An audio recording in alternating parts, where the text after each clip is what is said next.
This is a visualization of each country in the world's most desired careers. Do you see a theme? And if you look at the Google search data, how to be a writer is the second most popular career search in the world after only how to be a pilot. But we're always told that writers can't make money. This article shows they only make a couple of $100s a year. But if you think that that's all there is to being a writer, then this book might just change your mind. It's called The Art and Business of Online Writing, and it's by multi-millionaire online writer Nicolas Cole. Now, Cole is one of the most read writers on the entirety of the internet. He's racked up hundreds of millions of views. He's been the #1 writer on Quora. He's been paid tens of thousands of dollars as a speechwriter and ghostwriter, and now he's built his online writing business, Ship 30 for 30, to millions of dollars in revenue. Anyone can become a writer.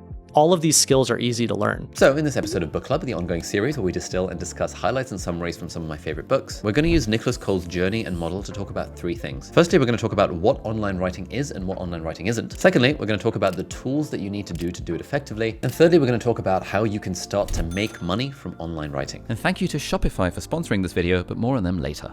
So firstly, what is digital online writing and why have most people never heard of it? Well, the easiest way to explain it is to explain what online writing is not. I don't know what to write. Online writing isn't grinding for years on your new book idea and waiting for traditional publishers to come along and give you the approval to be a professional writer. Online writing is not slaving away for years on your blog or website in the hope that a few people might stumble across it on Google. Why is life so hard? Online writing is about publishing where the readers already are, i.e. social media platforms. And that's why most people haven't heard of it, because we've all grown up on the idea of legacy writing. For example, you probably know the story of how J.K. Rowling got rejected by 12 different publishers before one finally took on Harry Potter. Now, the legacy writing business relies on these gatekeepers, these publishers and these editors that tell people when they are allowed to be a professional writer, because back in the day, you couldn't make money unless you had a traditional publishing deal. I think legacy writing has this elitism to it where it's like not everyone can do it and you have to suffer and you have to stack rejection letters and you only are rewarded if you're brilliant and like there's all this red tape. Yeah. And the world of digital writing now is anyone can become a writer. All of these skills are easy to learn. Now, obviously, legacy writing does have its place, and in fact, my book, Feel Good Productivity, is being published by Penguin in the UK and worldwide, and Macmillan in the US, which are very traditional publishers. But for most people, if you're actually trying to make money as a writer, the answer is not to try and land a traditional legacy publishing deal. The answer is online writing.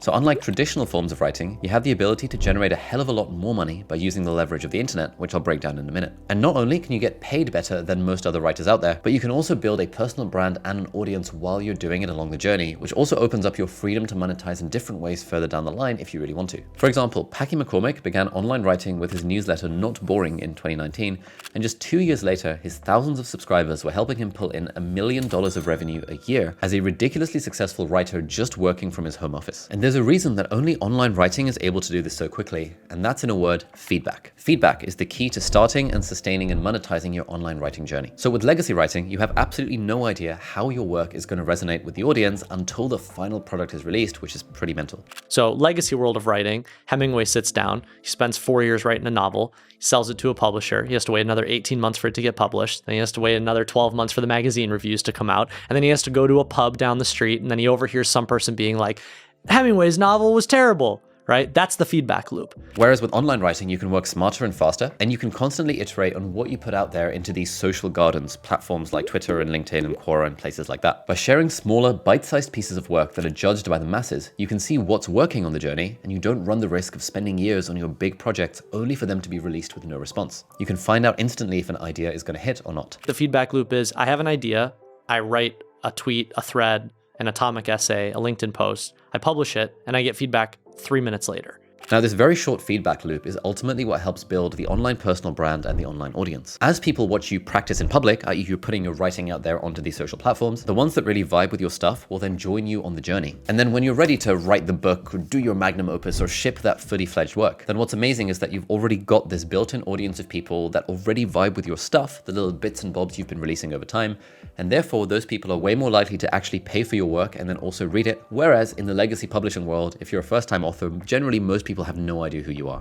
So how do you actually go about online writing, and then how do you do it well? Well, we can kind of break this down into 3 parts, and these are represented by this little funnel. So imagine you're setting off on your journey to become a successful online writer and make your own pot of gold. Now, Cole explains that the first step is to generate lots of ideas and publish consistently. Personally, I like to think of this as the forest of ideas. At this point in the process, we have absolutely no idea what sort of content is going to resonate with an audience. We also have no idea what sort of stuff we would actually enjoy writing. And so the point of the forest of ideas is to generate lots and lots of ideas and to write lots and lots of things and put them out there and see what happens. Now, in terms of where you're going to post this writing, there are a bunch of different options, but be careful you're not making the big mistake that Cole says that writers often make when starting out. So some examples of good places to write are, for example, Twitter, which is now weirdly known as X, where another deep dive guest, Sahil Bloom, blew up his writing career. We've got LinkedIn for more businessy content. We've got Wattpad for fiction. This is where Anna Todd famously started. We've got Quora, we've got Reddit, we've got Medium. Essentially any platform where there is already an audience. The key thing is to make sure that you are not starting your online writing journey on a blog or a website. Now, there is obviously a place for the kind of writing that you would put on a blog or a website, but in the book, Cole talks about how this is often more suited to businesses and brands rather than to individuals trying to build a personal brand. So if you want to be known as a solo writer who's known for their original creative insights or stories or thoughts to ultimately build your own personal brand, then the key is to write stuff on these social platforms where there's already a built-in viewership or readership. So that was step one, creating the forest of ideas. And then step two is that wherever you decide to post these, step two is to get feedback from the audience. And I like to call this step the feedback cave. Now, why is there a troll that you have to get past in this phase? Well, Cole talks about how facing feedback with online writing is really hard and creates anxiety, as you might get comments from social media trolls and also just normal people on social media who might not vibe with your stuff. And unlike with legacy writing methods, you can't really just camp out in your forest in the woods and not have to face any feedback for your writing until after your product is released. You're doomed. Now, in the online writing world, this feedback is going to be immediate. And obviously this can be daunting because now you have nowhere to hide, but it's also a very good thing because this feedback loop, this rapid feedback loop, is ultimately what makes online writing way more effective than legacy writing. In fact, as Cole says in the book, there are two types of writers today: those who use data to inform and improve their writing and those who fail. So now that you've posted your writing and you've started to get data in terms of quantitative and qualitative performance and comment metrics, it's time to then analyze the data, and this is where we get to the pool of analysis. Now, this is what people like Hemingway and people like J.K. Rowling never had, which is genuine feedback on which ideas are valuable and which ones are not. And now at this point, based on the fact that you've been generating all these ideas and writing about them consistently over time in the forest of ideas, you've gone through the feedback cave to actually look at the comments and the data that you're getting, and now you're analyzing it. It's now your job to try and spot patterns within the data. And this is exactly what ridiculously rich and best-selling author Mark Manson did when it came to writing his first book. Mark Manson didn't sit down and go, I'm going to write this insanely amazing best-selling book, Solar of Not Giving a F, right? Yeah. But what happened is the publisher goes to him and goes, well, you have a big blog, you have a big audience, you should write a book. He goes, great, what should it be about? They go, we don't know. What's your biggest, most viral blog post? He goes, well, it's a blog post called The Subtle Art of Not Giving a F. Right? And what did he do? He just expanded the blog post into a book. This example applies to Ryan Holiday as well. So Ryan Holiday initially began his career as a marketing writer, but after a blog post he wrote about Stoicism went totally viral, he decided to double down on the topic, which ultimately ended up creating his empire of books about Stoicism, newsletters, and even physical products. And now Ryan Holiday makes absolutely millions every year selling his writing. He's one of the most financially successful writers that you're likely to come across. Now, at some point in your writing career, you might actually have a product that you want to sell or start a business around your writing. And a great resource to use is Shopify, who are very kindly sponsoring this video. Shopify powers businesses by giving you all the tools that you need to create your business wherever you are in the world, letting you sell online or in person or across any social platform. It's a fantastic way of starting your first business or your side hustle without needing to learn how to code or to make a website. Shopify powers more entrepreneurs and businesses than anyone else, with millions of businesses using Shopify in over 175 countries. Their mission is to reduce the barriers to business ownership, to make commerce better for everyone, which is a pretty good goal if you ask me. And we've actually been using Shopify to sell our own stationery brand and also our own online courses. And even if you're a fairly small business like ours is, or you're an absolutely massive multi-billion-dollar corporation, Shopify has you covered. Shopify's also got tools for new business owners like the Business Name Generator and Shopify Learn, which is their online learning platform for all things related to business. And they also give new entrepreneurs the really easy to use starter plan, where you can create an online store in literally minutes. If any of this sounds up your street and you're interested in trying out Shopify for your business, then head over to shopify.com/Ali Abdaal. And that link, which is also in the video description, will let you sign up to a completely free trial of Shopify so you can try it out and see if it vibes with you. So thank you so much, Shopify, for powering our business and for sponsoring this video. Now, at this point, you might be wondering, okay, cool, but how will all of this ultimately make money?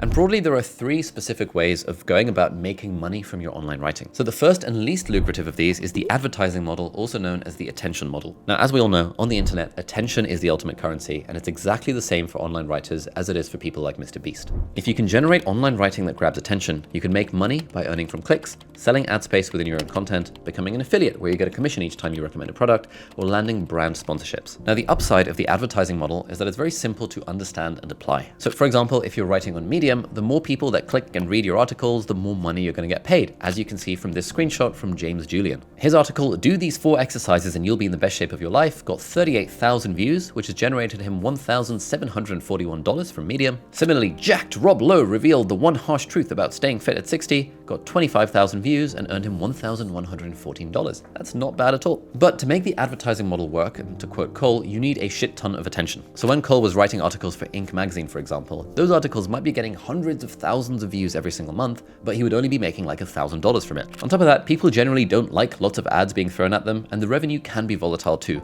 Sure, you can earn pretty well one month on Medium, but the next month may be much less for a bunch of reasons that are outside of your control. And that's why potentially a better way to make money through writing is the paywall or the exclusivity model. Now, this is the opposite of the ad model. In the ad model, you put your content out there for free and you monetize through advertising on the platforms. Whereas in the paywall model, instead of giving open access to your content, you charge for some of it. And this can come in many forms. For example, you can write behind a paywall like newspapers like the New York Times do, or you can put writing behind a premium newsletter mini paywall. For example, the popular business Substack account, No Opinion, pulls in about $1 million per year via subscribers who want to pay for access to his 2 paywalled posts per week. And a good idea to keep in mind here is Kevin Kelly's famous 1,000 true fans mantra. Now, if you haven't come across this before, basically the idea is that if you want to earn a living, you don't need millions of people to follow your stuff, you just need 1,000 true fans, 1,000 people out there in the world who'd be willing to pay, let's say, $100 per year to get access to your stuff, your writing, your merch, your band albums, all this stuff, and it's way more doable getting 1,000 true fans than it is to try and go for an audience of millions of people. Alternatively, another example of a paywall method would be creating a course like I did with my part-time YouTuber Academy. Or you can create a product like online writer Daniel Vassallo did with his Amazon FBA ebook. So Daniel had been writing online for a while and building an audience, such that when he released his ebook, he was able to make $40,000 in just 16 days. And this is the crazy power of online writing and product creation. The beauty of productizing your service is that you, like we were talking about earlier, you're removing the constraint of being paid for time. That's like the biggest challenge, is as long as you're being paid for your time and not the outcome, it's really hard to have some sort of exponential jump in income. Now, generally, with the paywall model, the content that you would charge people for might be the same sort of topics as the stuff that you're writing online for free, but you're maybe going into them in way more depth and detail. And then finally, we've got the services model, also known as the I'll do it for you model. Now, in this method, you're not directly making money by writing for an audience, but you're offering writing as a service to businesses or to individuals who are willing to pay for that service. And this is things like content writers and ghostwriters and speech writers. These are people who are making a living using their writing, but offering it as a service. Now, these can be ridiculously well paying. Like some ghostwriters, for example, who write autobiographies for celebrities and CEOs and executives and stuff, can be charging up to $1 million for a single book. Potential ghostwriting, quote unquote, clients are everywhere. They exist everywhere. Anyone with a big YouTube channel probably needs a ghostwriter. Anyone with a big podcast probably needs a ghostwriter. Anyone with a company probably needs a ghostwriter. But there's also way smaller ways of doing this if you think of ghostwriting or content writing for businesses. Now, Nicolas Cole actually has a new book about this called The Art and Business of Ghostwriting. I've not read it yet. It's on my to-be-read list, but I'll put a link down below if you want to check it out. If you're interested in potentially making money from ghostwriting, his writing is fantastic, so I'm sure the book is going to be amazing, even though I've not yet read it. And the cool thing about ghostwriting is that it also helps you build your own network while you're doing the thing. But when it comes to offering writing as a service, the real money is often made in a field called copywriting. And copywriting is writing that is designed to sell some kind of product. And the reason why copywriting can often be more lucrative than any other form of writing is because you can potentially earn a percentage of the upside. For example, there are famous copywriters like Gary Halbert who apparently can make millions of dollars from just a single piece of copywriting. How you break into upper 6 figures, 7-figure plus territory is you have to not be compensated for the effort, but for the outcome that you drive. The way that a lot of really successful sales copywriters structure their deals is they go, okay, let's take a product or let's take an existing funnel. Here's the average amount of revenue that you're doing right now. If I can write things that lift the revenue 25%, 50%, I get a piece of that. So now you're being compensated on the outcome you drive, not on the I spent 20 hours rewriting the landing page, right? So that's a bit of an introduction to the world of online writing. You should definitely check out the book. It's really good. I've read it, I think, 3 times, and each time I've taken lots of tips away that I can apply to my own business and my own YouTube channel, even outside of the world of writing. And if you enjoyed this video, you're going to absolutely love the long form podcast episode that I did where I interviewed Nicolas Cole, where we talked about the 5 specific methods that you can earn up to $1 million as an online writer. That'll be linked right over there, and it's also available on Spotify, Apple Podcasts, iTunes, everywhere you get podcasts, but you should watch it over there because that's the YouTube video version, so you can see what's going on in real life as well. Thank you so much for watching, and I'll see you hopefully in the next video. Bye-bye.